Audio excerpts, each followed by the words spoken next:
તાપના torture બાદ હવે રાજ્યમાં પવનના તાંડવની હવામાન વિભાગે આગાહી કરી છે। દક્ષિણ ગુજરાત સિવાયના તમામ જિલ્લાઓમાં ધૂળની ડમરીઓ સાથે પવન ફૂંકાશે। કચ્છ અને ઉત્તર ગુજરાતના વિસ્તારોમાં 20 થી 30 કિલોમીટર પ્રતિ કલાકની ઝડપે પવન ફૂંકાવાની શક્યતા છે, જેના કારણે ગરમીમાં 2 થી 3 ડિગ્રી સુધીનો ઘટાડો નોંધાશે। મોટાભાગના વિસ્તારોમાં ગરમીનો પારો 40 ડિગ્રીથી નીચે જઈ શકે છે।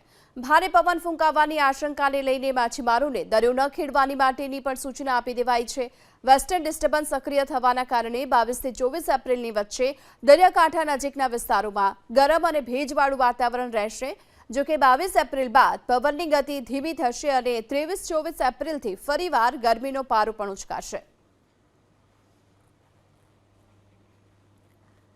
તો 2 દિવસ સુધી ભારે પવન ફૂંકાશે આગાહી કરી છે હવામાન વિભાગે। 2 દિવસ સુધી પવનનું તાંડવ જોવા મળશે અને ધૂળની ડમરી ઉડે એ પ્રકારનો પવન ફૂંકાશે।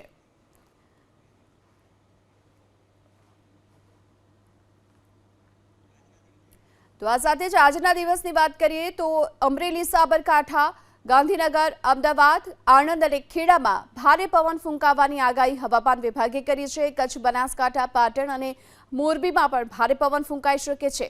સુરેન્દ્રનગર, જામનગર, દેવભૂમિ, દ્વારકા અને પોરબંદરમાં પણ આજે ભારે પવન ફૂંકાવાની આગાહી કરી છે હવામાન વિભાગે।